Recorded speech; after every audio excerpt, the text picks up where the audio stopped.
2월 29일 살아계신 하나님의 말씀 데살로니가전서 5장 15절부터 16절 말씀으로 기쁨이 있는 삶이라고 하는 제 말씀 드립니다. 기쁨이 없는 그런 삶을 살고 있으신 그런 이들이 있으십니까? 그럴 수밖에 없겠죠. 그럴 수 있어요. 인간은 기본적으로 희노애락을 느끼도록 감정이 주어졌기 때문에 그럴 수밖에 없을 겁니다. 인간의 삶이라고 하는 건 기쁨과 슬픔 그리고 괴로움 이런 것 등등의 감정이 아주 깊이 얽혀 있지 않습니까? 근데 성경에는 사도 바울은 데살로니가전서 5장 16절에 항상 기뻐하라고 그리 말씀하고 있습니다. 이는 우리가 살아가는 삶 속에서 조건과 관계없이 기쁨을 찾으라는 뜻이고 우리가 살아가는 동안 항상 기억해야 할 아주 중요한 의미를 담고 있습니다. 데살로니가전서 5장 15절 이하에 보면 상관 누가 누구에게든지 악으로 갚지 말고 서로 대하든지 모든 사람 대하든지 항상 선을 따르라. 항상 기뻐하고 쉬지 말고 기도하고 범사에 감사해라. 이것이 그리스도 예수 안에서 너희를 향하신 하나님의 뜻이라고 말씀하고 있습니다. 이것은 우리가 살아가는 일상에서 자신만의 기쁨을 찾고 그 기쁨을 통해서 다른 사람들에게도 긍정적인 영향을 미칠 수 있다고 하는 것을 말해주고 있습니다. 이 말씀 속에 서로 기쁨을 찾는 데는 이처럼 연관된 의미의 여러 가지 의식들을 통합해서 그렇게 행할 때라야 기쁨 있는 삶을 살게 된다는 그런 뜻이 포함된 걸 우리는 깨닫게 됩니다.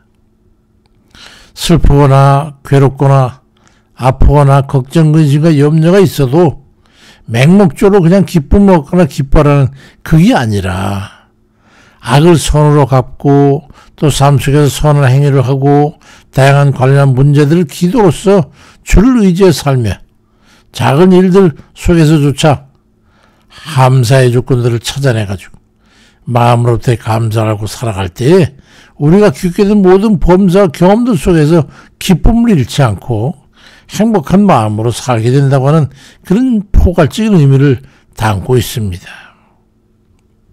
기쁜 삶을 살기 위해서는 우리 자신의 의지가 아주 중요함을 말씀합니다. 기쁨을 빼앗기거나 기쁨을 해치는 그런 행위를 하지 않아야겠다고 하는 의지를 갖는 겁니다. 누가 기분 나쁘게 해도 내가 기분 안 나쁘면 되는 거 아니냐 이런 경우가 되는 거죠. 우리의 일상은 어려움과 시련으로 가득 차 있습니다. 화나는 일이나 다툼의 소지가 다분한 그런 사건들과 감정이 상할 수밖에 없는 그런 사람과의 만남 등에 기쁨을 줘야 할 수 있는 여러 가지 조건들이 있지만 그럼에도 불구하고 우리는 항상 기쁨을 잃지 않으려는 의지를 다져야 한다는 거예요. 예를 든다면 아침 일찍 일어나서 맑은 하늘을 보면서도 밋밋한 하늘에 대한 실망을 표현할 수도 있고 또 어떤 이는 내 생에 최고의 찬란한 태양의 빛으로 느낄 수도 있는 거지 않습니까? 그래 자기 자신의 의지의 문제라는 거죠.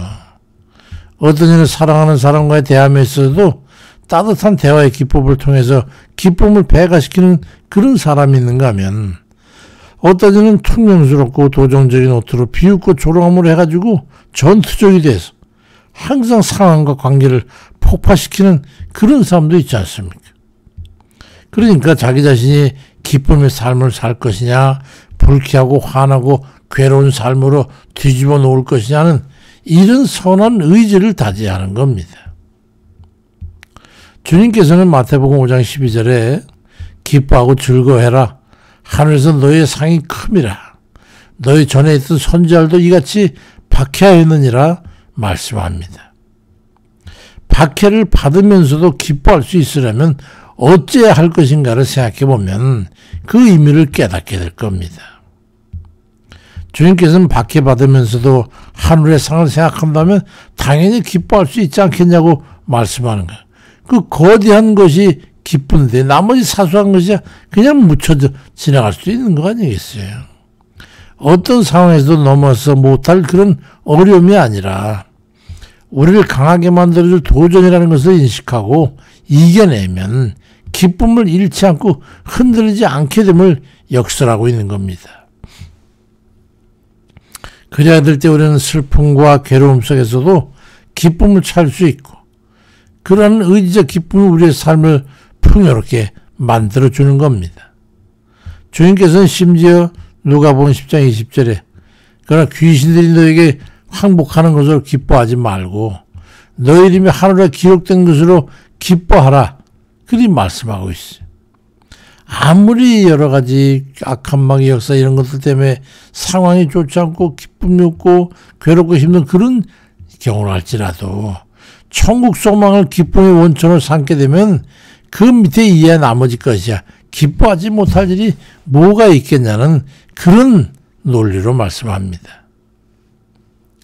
기쁜 삶을 위해서는 삶의 형질이 바뀌어야 합니다. 그래서 불평불만과 원망을 드러내지 말고 감사한 마음을 갖는 거예요. 진실로 감사함을 우리가 품고 살게 되면 그 마음에 기쁨이 깃들지 않을 수 있겠냐 이 말이죠. 화가 나고 불쾌한 일을 당해서도 거기에 지지 않는 거예요. 참 쉽지 않은 일이죠. 내 마음이 온유하고 겸손한데 악한 상황과 조건이 우리를 어쩌겠습니까? 고린도전서 13장 4절 이하에 사랑은 오래 참고 사랑은 온유하고 시기하지 아니하고 자랑하지 아니하고 교만하지 아니하고 무례히 향치 아니하고 자기 유익을 구하지 아니하고 성내지 아니하고 악한 것을 생각하지 아니하고 불의를 기뻐하지 않고 진리와 함께 기뻐하고 모든 걸 참으며 모든 걸 믿으며 모든 것을 바라며 모든 것을 견디느니라 말씀합니다. 그 상황에서 기쁨을 잃을 일이 뭐가 있겠습니까? 쉽지 않은 일인 것은 다 아는 일입니다.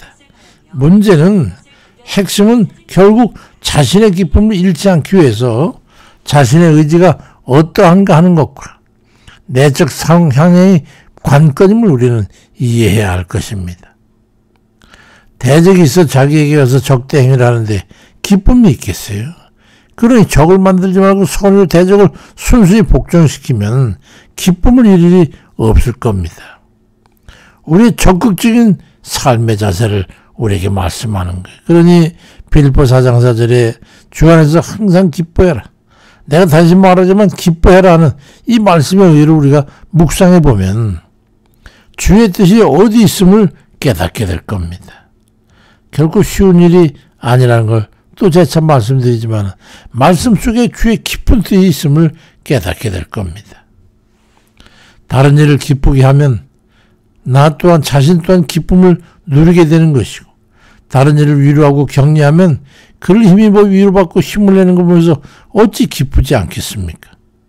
그러니까 외적인 조건에 따라 기뻐하며 사는 건 코미디와 같은 거예요. 그와는 반대로 자신의 내적인 기쁨이 외적인 것에까지 선한 영향을 끼치는 그런 이가 되어야 함을 말씀하고 있는 겁니다.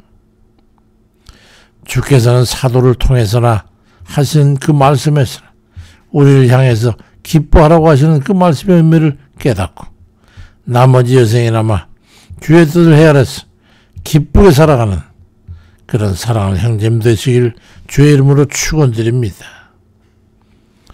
아버지, 우리를 주님 긍휼히 여기셔서 우리 속 좁고 어리석고 무능하고 아버지 동물적인 그런 저희를 불쌍히 여기시옵소서. 우리 주님의 그 거대한 품 안에 들어 그 안에 살고 있는 우리인 것을 깨닫고 자꾸 사소한 길에 아버지의 목숨 걸고 사는 그런 어리석은 믿지 않도록 주님 도우시고 어리석은 자들은 사소한 것에 주님 온 것의 인생을 걸어버리고 망치고 폭파시키고 어렵게 만드는 그런 삶을 살 때가 얼마나 많은지요. 우리 연약한 주신들을 불쌍히 여기시고 우리의 마음과 뜻과 생각과 지금 모든 속죄를 다 주께서 주장해 주셔서 오직 주님의 은혜로 말미암아서 아버지 하나님 자기 생명을 중으로 해가지고 그들을 인해서 구원받는 이들 보며 기뻐했던 그 거대한 그 사랑의 뜻을 깨닫고 우리도 그러한 기쁨을 받아 누려 행복한 자 되도록 인도해 주옵소서. 병 중에도 실패 중에서 어려움 중에도 난관 중에도 기뻐할 수 있는 그런 믿음을 저에게 주시옵시고 아버지 우리 주님의 뜻대로 우리가 살아야 되는 그 삶을 우리 주님 복 주신 대로 기쁨의 삶을 살 수 있도록 인도해 주옵소서. 감사드리고 예수 그리스도의 이름으로 기도드립니다. 아멘입니다.